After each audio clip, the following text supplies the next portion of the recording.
I guard a haunted orchard in Georgia. There are strange rules to follow. They told me not to pick the fruit after sundown, not to look the scarecrows in the eye, and never, never to answer the voice that called from the hollow tree at midnight. But when you're broke and desperate in the back roads of Georgia, you take what you can get. I didn't think guarding an orchard would be this twisted. Now, I'm not sure if I'm protecting the trees or if they're protecting me. The new job, when you're down to your last tank of gas and living on gas station peanuts, you tend to stop asking too many questions. That's how I ended up in a place called Elmridge Hollow, a nowhere town buried deep in rural Georgia where even the GPS stutters. The job listing was odd from the get-go. Night watchman needed for private orchard, $1,000 a week. Room provided. No experience necessary. Must follow rules. I didn't ask why I paid so much. I just showed up. The drive-in was like something out of an old Southern ghost story. The roads narrowed to a single cracked lane, hemmed in by twisted oak trees whose branches clawed at the sky like arthritic fingers. Spanish moss hung like the ghosts of forgotten things. The orchard, once I reached it, sprawled far beyond the wrought iron gate. A sea of gnarled apple trees under the dying gold light of sunset. A man was waiting for me near the gate, leaning on a cane carved with the likeness of a fox's head. He was tall, too thin, with a long gray beard and cloudy eyes that didn't quite meet mine.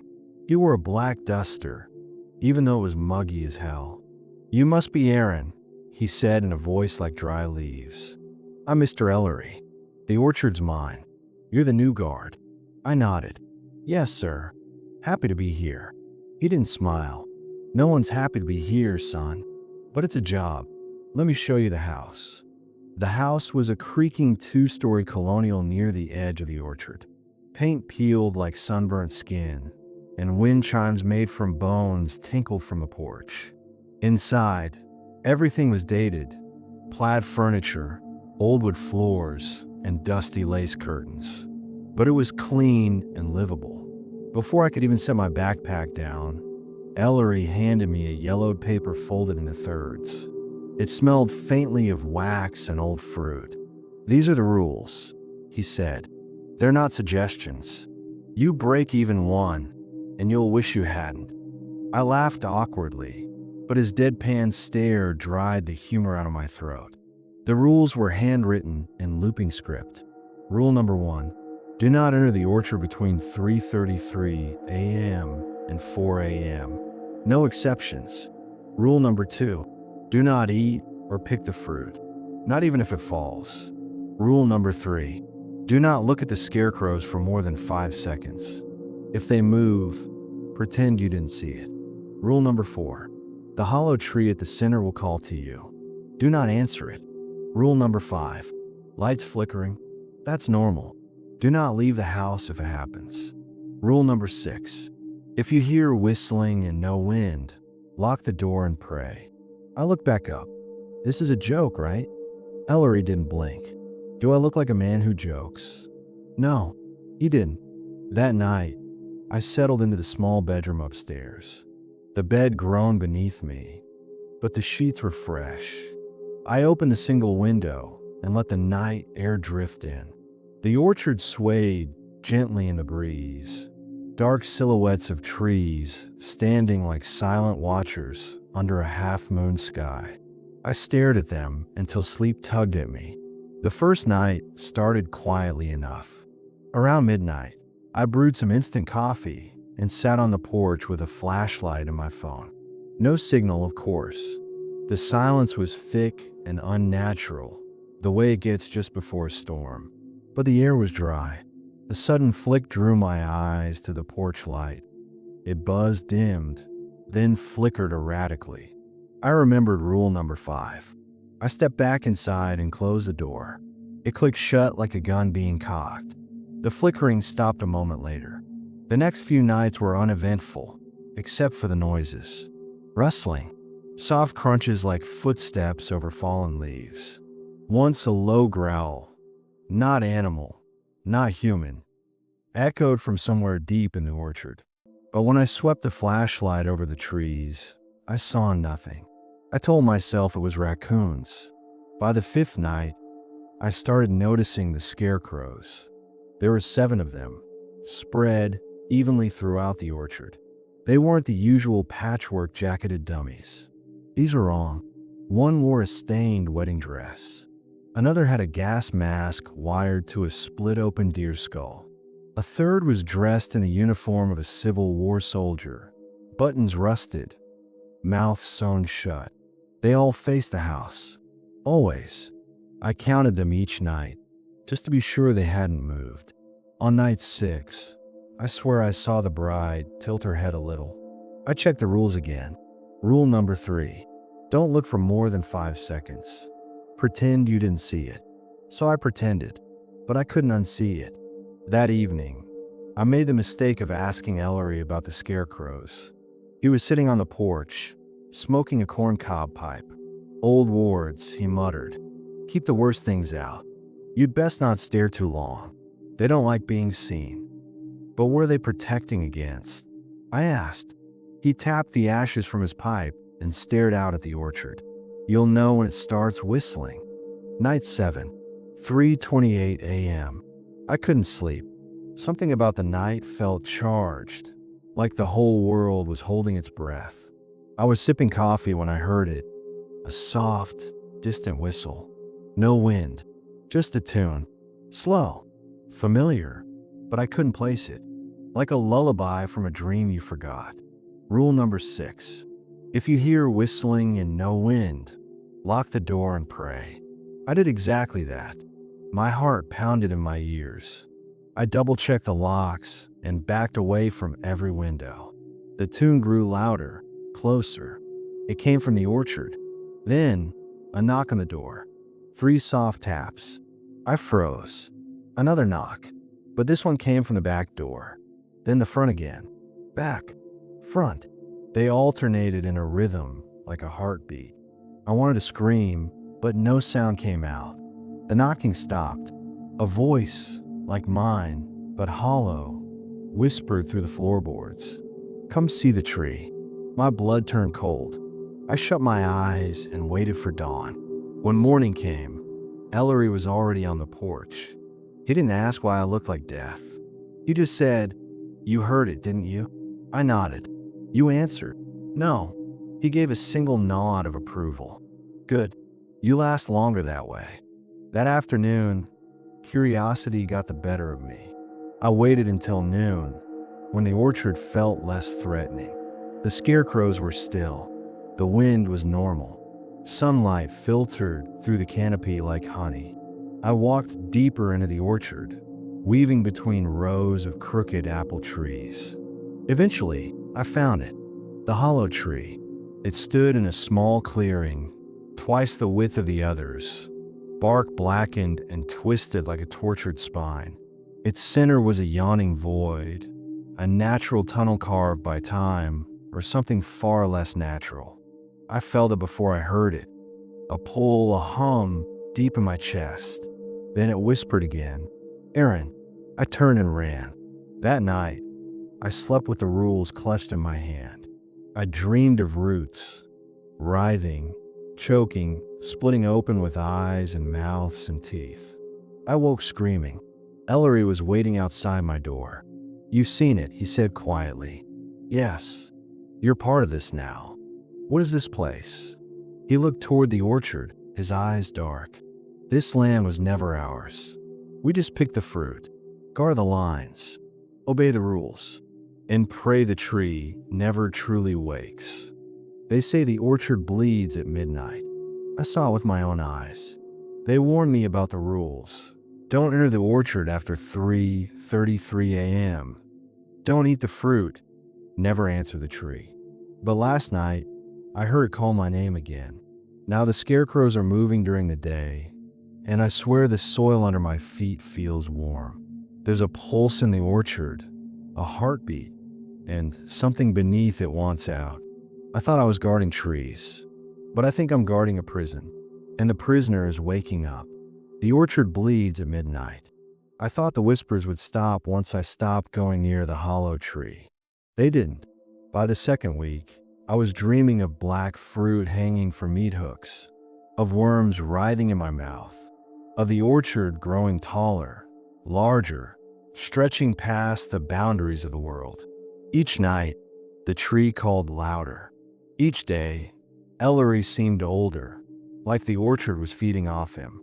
I tried to quit once, packed my bag and walked down the dirt path back toward the county road. But the road never ended. After an hour of walking, I passed the same twisted cedar 3 times, the same coyote skull nailed to a fence post. I turned around, walked the other direction, ended up back of the house. Ellery didn't say anything, just handed me a glass of iced tea and a look that said, "Told you so."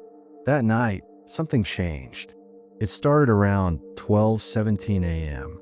I was sitting by the window with my flashlight and notebook, trying to distract myself with sketches of the scarecrows. I hadn't dared look at them too long since the one in the gas mask had turned its head toward the house 2 nights earlier. I remember the exact time, because that's when the lights went out again. I froze. This time, though, the flickering wasn't confined to the porch or kitchen. It was everywhere. Every bulb, every outlet. Even my phone screen went haywire, flickering with static, then going black altogether. And then I heard it. Not the whistle. A drip, drip, drip, drip. I followed the sound of the back door, heart pounding in my throat. It was coming from under the door frame. I crouched low and aimed the flashlight at the floor. Blood. A thin stream of red seeped beneath the crack in the door, slow and thick like syrup. The wood was soaking it in like thirsty roots. I stepped back, breath caught in my lungs. And then the knocking started. 3 sharp knocks, but not from the front, from the roof, then from the walls, then all around me. The house throbbed with the sound, as if the orchard was trying to get in. My flashlight flickered. For a split second, I saw something outside the kitchen window. A figure, tall, slender, no face, long fingers that scraped down the glass. Gone when I looked back. Then the blood stopped. Everything went silent. By morning, I was sick. My stomach burned, and my mouth tasted of iron. I staggered outside for air and found the ground near the back door stained red. It hadn't been a dream. Ellery was already in the orchard, tending to one of the trees. I approached him cautiously. "You said the orchard keeps worse things out," I said. "What the hell's trying to get in?" He didn't answer for a while, just stared at the tree bark with a frown. "This orchard was grown on old bones," he finally said. "Indigenous land, sacred land. Something lived under it long before settlers came. Something that feeds on blood and rot." I swallowed hard. "The tree in the center?" He nodded.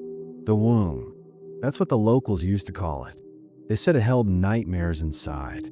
So they built this orchard around it, bound it in roots and wards and rules." "Why me?" I asked. "Why bring me here?" Ellery looked at me, and for the first time, I saw sorrow in his eyes. "Because the orchard is weakening. The rules are starting to fray, and someone has to hold the line." That night, I couldn't sleep. The rules were no longer keeping me safe. They felt more like chains, each one a desperate barrier, keeping something ancient and hungry contained. I walked the edge of the orchard with a lantern, checking the scarecrows again. 7 of them. But now, there was an 8th, a new one. It stood taller than the others, dressed in a sheriff's uniform. Rusty badge, bullet hole in the hat, and no hands, just wrists wrapped in barbed wire. I hadn't seen it before. I didn't make eye contact, just turned and ran.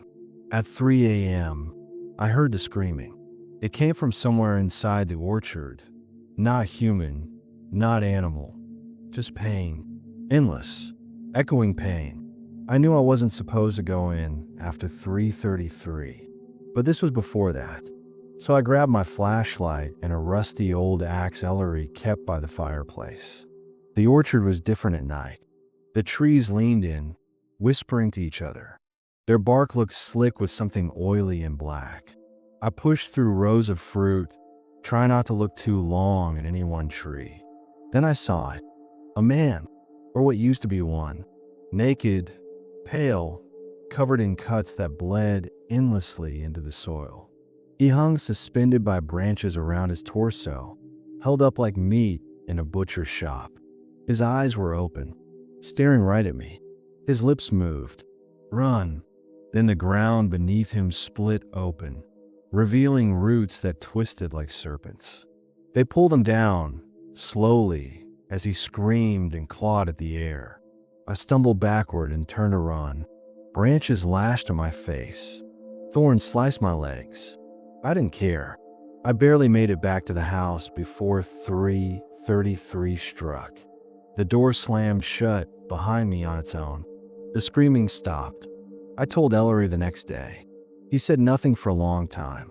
Then he walked into the orchard with a lantern and a small leather book. When he returned, he looked older again, like he'd aged 10 years.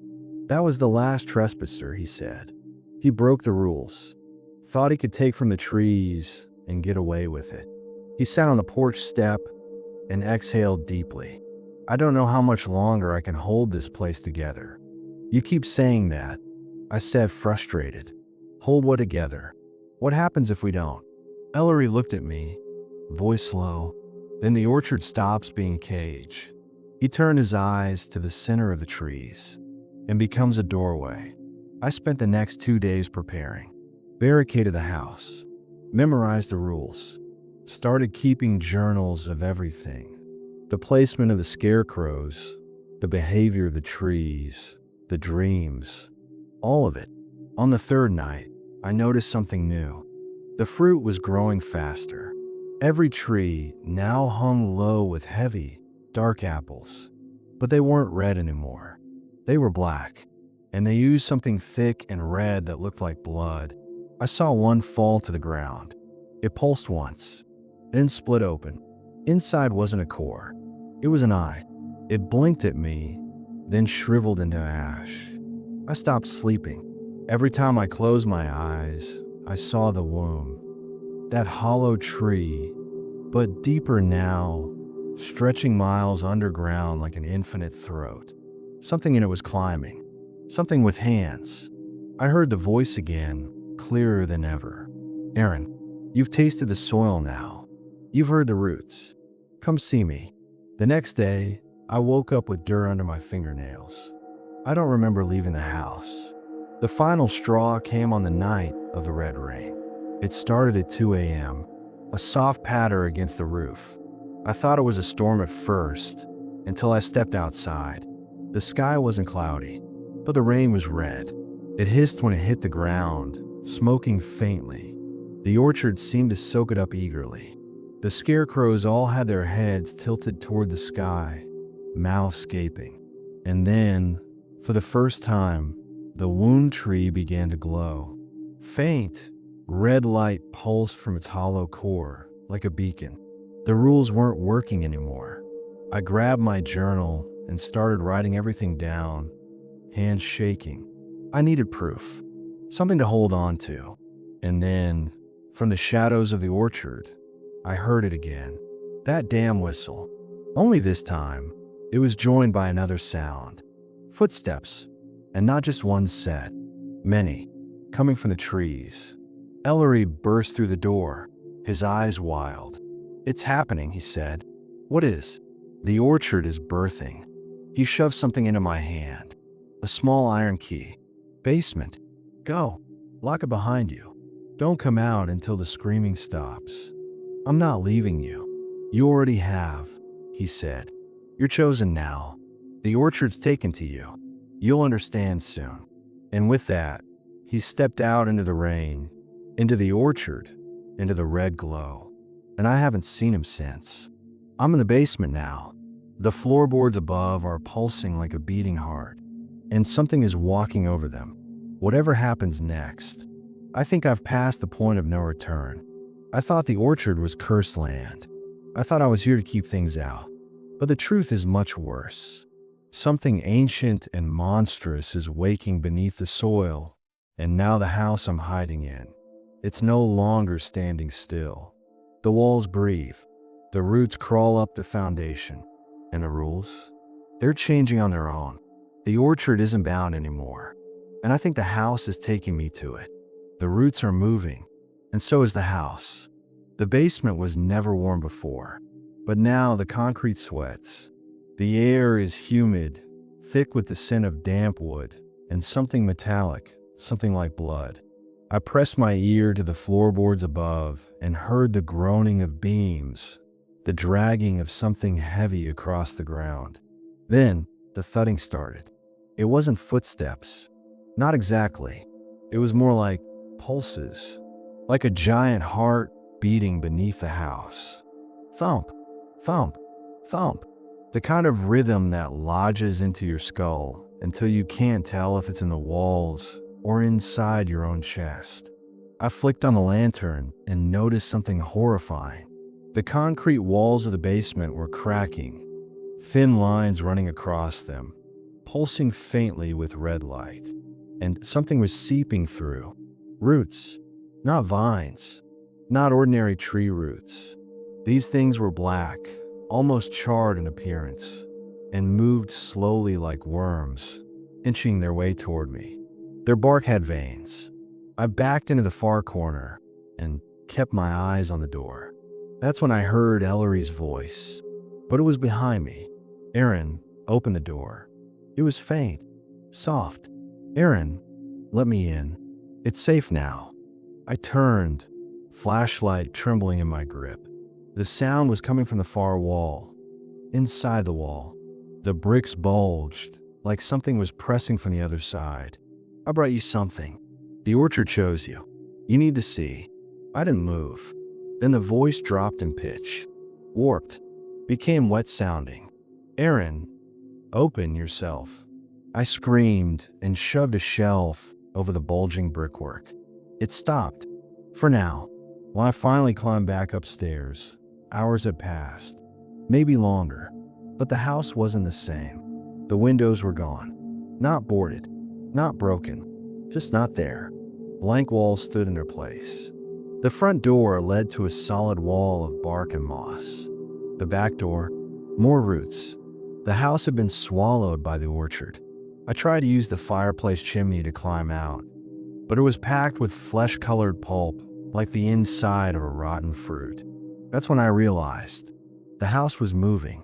Every few minutes, I'd feel a faint shift beneath my feet, like a boat rocking on slow waves.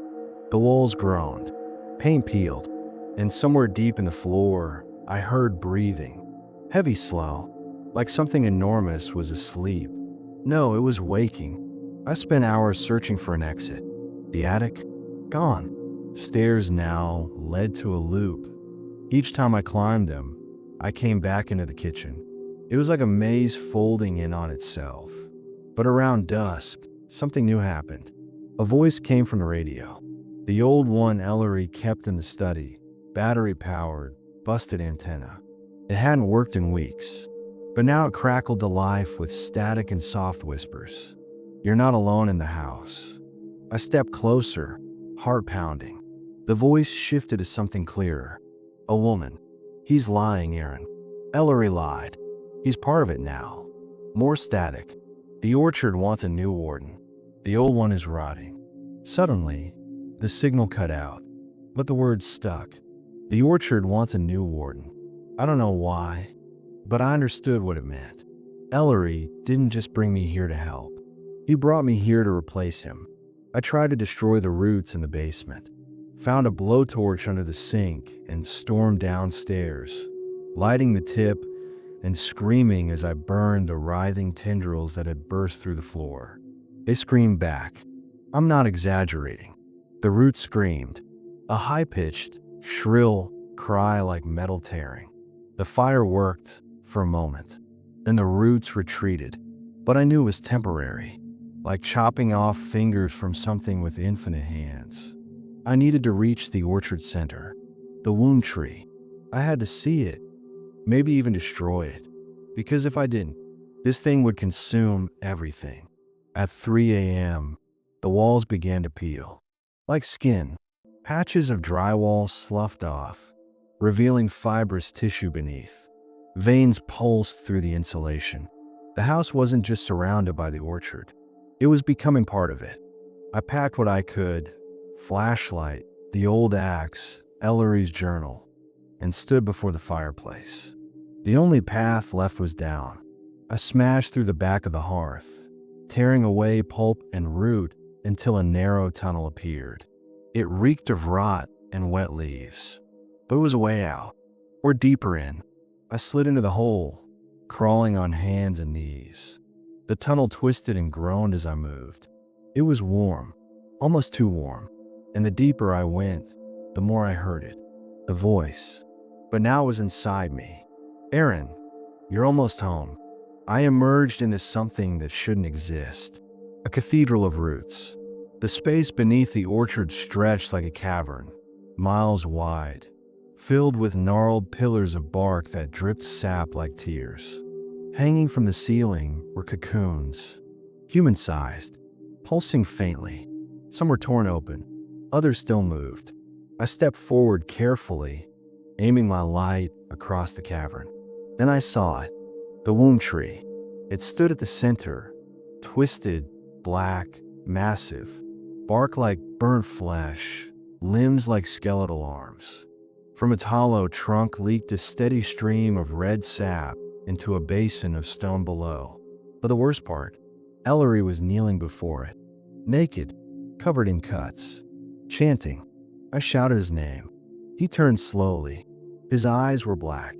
"You made it," he said, smiling through bloodied teeth. "You were always meant to. The orchard chose you." "What is this?" He held out his hands. "The orchard is life, Aaron. Ancient, pure. It doesn't destroy. It transforms." Behind him, the tree shuddered. Its hollow stretched, cracked, open like a mouth. And inside, I saw something moving. Something with fingers the size of tree trunks. "Ellery, we have to stop this." He stepped forward. "You can't stop it, but you can survive it. Accept it. Become its voice, its vessel." I raised the axe. He didn't flinch. Instead, he smiled wider. "You're already changing." I looked down. My arms were covered in red bumps, bark like skin forming at the elbows. "No." I ran. Through the cavern, past the cocoons, past the roots that reached for me like skeletal hands. The tunnel closed behind me. When I emerged back into the house, everything had changed. The walls were covered in vines. The floor pulsed. The lights no longer worked. And there was a mirror in the hallway now, one that hadn't been there before. I stared into it, and the reflection that stared back wasn't me. It had my face, but not my eyes. Its eyes were solid black, and it smiled. I don't know how many days it's been since then. The house moves constantly now, every few hours, shifting its location within the orchard. The windows reappear only at night, showing different places: a graveyard, a school, a hospital, all swallowed by trees. I think it's showing me the future, where the orchard is going, and I can feel the changes. My skin is harder. My dreams are no longer my own. I hear whispers from the roots, even when I cover my ears. They're preparing me. For what, I don't know. But I found a final note in Ellery's journal, scrawled on the last page. "When the orchard chooses its warden, the old one must be consumed." If you're reading this, it's already too late. I think I know what that means. Ellery brought me here to replace him, but that means I'll have to take his place. Inside the womb, there's something scratching at the front wall now, and I swear the doorknob just breathed. If I make it through the night, I'll write again. If not, look for me in the roots. The orchard wants me. The roots are growing through my veins. But last night, I heard someone whisper from inside the walls. Someone who isn't part of it. They say there's still a way out, a place the orchard can't touch. But I'm changing too fast. If I don't make it in time, I'll become the next warden. Or worse, something that doesn't know it used to be human. The orchard wants a warden, but I'm not alone anymore. I didn't sleep. Couldn't. The walls whispered now, not just at night, but constantly. Soft voices overlapping in languages I'd never heard, humming like insects, brushing across my skull. I tried to plug my ears. It didn't matter. The sound came from inside. But just before dawn, something changed. The whispers stopped. Silence. A pure, unnatural silence that made me panic even more than the noise had. Then, from deep within the walls, I heard a knock. 3 slow taps. And then a voice. A girl's voice. You don't have to become him. I froze. The voice wasn't distorted, wet, or warped like the others. It was soft, human. It came again, this time closer. You're not like the others. You haven't taken root yet. I followed it to the upstairs hallway, the one with the mirror that never reflected the same thing twice. Now it showed a hallway full of ash and shadow. Hanging vines twitched on the ceiling like nooses. But in the center of the reflection stood her, a girl no older than 14, barefoot, wearing a mud-streaked white dress. "Open the mirror," she said. I reached out, trembling. The glass was cold, too cold, but it yielded beneath my fingers like water. I stepped through into a version of a house that was burnt. Charred walls, blackened furniture, no vines, no roots, just ash, and the smell of smoke that clung to the back of my throat. She stood near the far wall, watching me. "I'm not dead," she said quietly, "but I'm not really here either. Who are you?" "Call me Leah." I nodded. "Leah, why are you helping me?" She turned her eyes to the ceiling. "Because I was almost what you're becoming. The orchard tried to claim me. What stopped it?" Her voice dropped. "I dived first." She led me through the mirror house, past doors that opened into other times. In one room, I saw Ellery as a young man, digging holes beside the womb tree. In another, I saw myself, sitting in the real house, unmoving, staring at the wall like a statue, rotting. "I'm still there." I asked. "That's what the orchard wants," she said. "It wants you to stay. It wants you to sleep, to root, to forget." I looked at my arms, veins like vines, bark forming at the fingertips. "How do I stop it?" She led me to a door at the end of the hallway. The knob was covered in frost. "This leads to the barren ring. It's where the roots don't grow." She looked at me, serious now. "But if you go, you can't come back the same. You'll see what Ellery saw. What made him let the orchard in." I hesitated, then opened the door. What lay beyond wasn't land, it was wound. The barren ring was a crater in the center of the orchard, perfectly circular, scorched, and silent. The trees around it leaned away, their limbs twisted in agony. No wind, no birds, no sound, just dry, cracked earth and ash. I stepped in and immediately felt it. Relief. The voices stopped. The bark on my arms flaked off like brittle paper. My skin itched, but felt human again. At the center of the crater was a mound of bones. Human bones. Dozens, no, hundreds, stacked in a ritual spiral. And in the middle, a stone tablet, half buried. I knelt and cleared the dust. Words were carved into the surface. The orchard feeds. The orchard remembers. To starve the roots, one must burn the seed. Beneath it, a symbol, a hand with 5 fingers missing. The wind picked up. For the first time in days, I felt clean air. No sap, no spores, just raw wind and ash. But something else came with it. A noise like a distant scream. I turned and saw them. 3 rooted ones, emerging from the orchard. They moved like puppets, limbs stiff and twitching. Bark-covered flesh, black eyes. Their mouths were wide open, but made no sound. Behind them came something worse. A massive limb, a root as thick as a truck, clawing its way through the dirt like a blind worm, dragging something enormous behind it. The orchard was coming for me. I ran, through the ash, through the crater, back toward the mirror house. Leah stood in the doorway, beckoning. Hurry. The first rooted one caught my arm. Its grip burned. Sap oozed from its knuckles, steaming like acid. I hacked at it with my axe. Its head fell off, and it didn't even notice. I stumbled through the mirror just as the limb slammed down behind me, cracking the earth. Inside, Leah slammed the mirror shut. We collapsed on the floor, panting. I know how to stop it, I said. We have to burn the seed. She nodded. But it's not just any seed, she whispered. It's you. Her words sank in my gut like cold iron. Me, the orchard's chosen. The next warden. The seed. No, I whispered. There has to be another way. There is, Leah said. And for the first time, she looked older, tired. But it's not easier.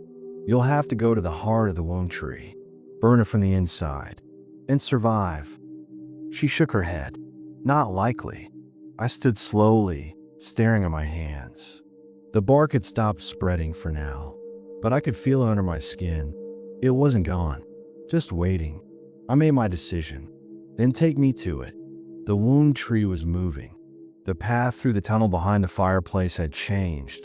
Now it spiraled deeper and deeper, like a throat swallowing. The deeper we went, the hotter it became. The walls pulsed. Roots twisted and throbbed. And at the center, we found it.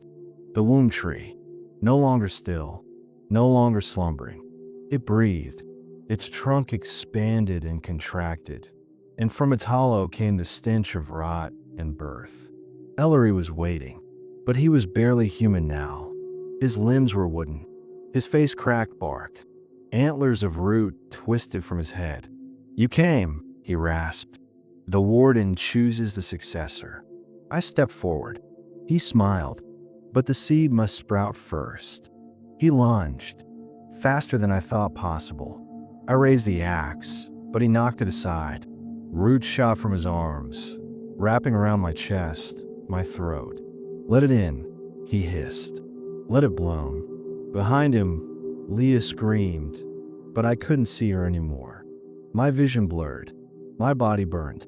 And then, I remember the symbol. The hand. 5 fingers missing. I reached into my pocket and found Ellery's journal. Flipped to the last page. The final entry. To sever the orchard, sever the hand that feeds it. I raised my axe and cut through my own hand. The pain was blinding. Blood sprayed the roots. My scream echoed through the cavern. But the effect was instant. Ellery stumbled back. The roots retracted. The womb tree shrieked, a sound like glass and fire and metal. I didn't wait. I crawled to the base of the tree, shoved the bloody stump into the basin of sap, and lit the torch. The fire caught immediately.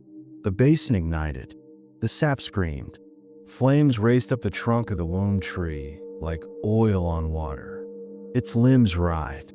The cavern shook. Leah grabbed my arm, pulling me back. We ran. Behind us, the womb tree exploded in a wave of heat and light. The entire orchard screamed, not just one voice, but thousands, maybe millions. Voices of the rooted, of the dead, of the consumed. The roots flailed. The ground cracked. The tunnel collapsed. And then, darkness. I woke up alone, lying in the ashes of the orchard. The trees were gone. Only blackened stumps remained. No whispering, no movement, just stillness and silence. The house was gone too. In its place stood a circle of stones. And at the center, a sprout, a single green leaf. Alive. I don't know what comes next.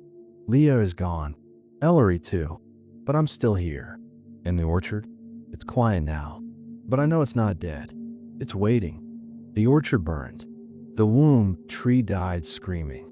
But as I stood in the ashes, something sprouted. The voices are gone, but the silence feels wrong. Now I found something buried under the roots. A rule that was never written. And I finally understand. The orchard wasn't haunted. It was guarding something worse. The last rule was never written. And now I know why. I don't know how long I lay in the ash. The sun hung low, an eerie orange that bathed the world in blood-warm light. The orchard was gone. No leaves, no roots, no walls of bramble or whispering vines. Just soot and silence. But in that silence, something stirred. A sprout, no taller than my thumb, but impossibly green. Healthy, unscorched. It rose where the wound tree once stood. I should have crushed it beneath my boot. I should have ended it then. But I didn't. Instead, I knelt, reached toward it, and as my hand hovered over the fragile stem, I felt something pulling me down. Not physically, but through memory, like I'd touched a thread that tugged at time itself. I fell, not into dirt, but into vision. I stood in the orchard as it had once been, lush, vibrant, before the hauntings, before Ellery, before the rules. A woman stood in the center of the clearing. She wore a tattered shawl, black as crow's wings, and clutched a knife carved from bone. Behind her knelt 5 men, heads bowed, wrists bound in vine. She chanted in a language older than English, older than sound, and one by one, she cut their throats. The blood soaked into the soil, and the soil drank. Then she buried something in the center, something wrapped in linen, small, still, a child, and the roots began to grow. I screamed. I woke with dirt in my mouth. The sprout was gone. In its place was a stone marker I'd never seen before, cracked and moss-covered, with fresh soil beneath it, and carved into its face, in a hand far older than Ellery's journal. Rule 0, never let the orchard die. I staggered back.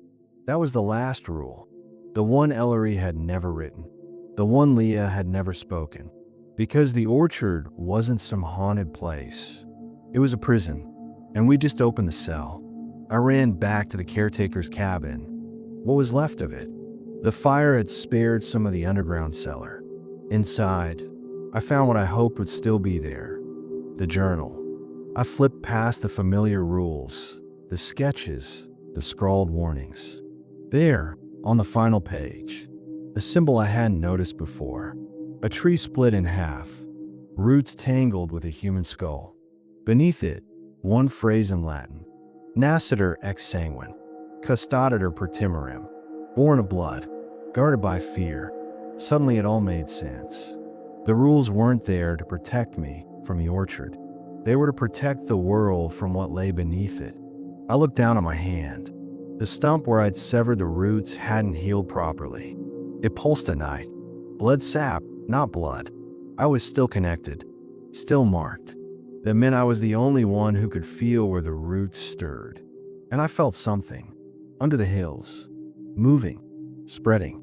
It wasn't over. That night, I climbed to the highest ridge overlooking the orchard basin. The stars above were hazy, as if seen through gauze. A light mist hovered over the scorched ground, and from within it, I saw figures, dozens of them, silent, shambling, not the rooted ones, not quite human, not quite plant. These were echoes, memories awakened by the orchard's destruction, fragments of lives buried under centuries of sacrifice and blood and rule following. They gathered near the stone marker, circling the side of the sprout. Some knelt, others raised their arms in silent prayer. And then, all at once, they looked at me.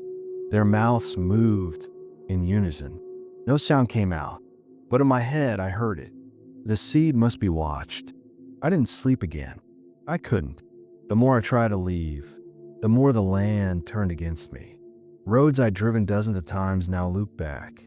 I'd passed the same scorched mailbox 5, 6, 7 times, until I realized I'd never truly left the orchard. It was bigger than I thought, Or maybe it was growing, spreading, and I was its anchor. Ellery had once been in my place, the warden, and now was my turn. Leah came to me one final time. She stood by the tree line, her feet not touching the ground, her eyes hollow. "You saw the truth," she said. "You know what it was always meant to be. It was a prison," I whispered. "Not a place. A seal." She nodded. "And you broke it." I wanted to scream at her, demand she tell me how to fix it. But her face said it all. There was no fixing it, only guarding it again. And for that, I need help. The journal still sat on my table. But now, I opened it to a fresh page. And I began to write. New rules. Rules not for me, but for the next. Because I wouldn't last forever. Already the stump of my hand had hardened. The bar crept again, slower this time, but steady. I had months, maybe a year. After that, I'd be like Ellery, a rooted one, a warden, hollowed and waiting. Unless I passed the knowledge on, unless someone else agreed to take the watch. The new rules, written in my hand for whoever comes next. Rule number 1, never trust the orchard when it's silent. That's when it listens most. Rule number 2, if something knocks 3 times from inside the walls, open the mirror, but only at night. Rule number 3, when a sprout returns, burn it immediately. Rule number 4, if you feel the urge to dig, don't. That's how I find a voice. Rule number 5, never let the orchard die again. Not fully, not without a replacement. Rule number 6, when the warden begins to root, choose your successor. Rule number 7, and most of all, never speak rule 0 out loud. It's been 3 months. The sprouts returned twice. I burned it both times. The whispers haven't come back yet, but I can feel them beneath the soil, curling like snakes, waiting for another breach. And I've started dreaming, not of the orchard as it was, but of what lies below it. Something old, something waiting. It doesn't speak in words. It doesn't move. It remembers. And the memory of it is stronger than fire. That's why Ellery stayed. That's why he wrote the rules. Not to keep people safe, but to keep it asleep. I don't know how long I'll last. Maybe another season, maybe less. But if you're reading this, if the journal has found its way to your hands, then I'm gone. And the orchard needs a warden again. So read the rules. Memorize them. Because one day, something will knock from the walls. And if you open the mirror, you'll see me. Still watching. Still waiting. Guarding the roots of something we were never meant to touch. End of story. Thank you for watching. And remember, never speak rule 0 out loud.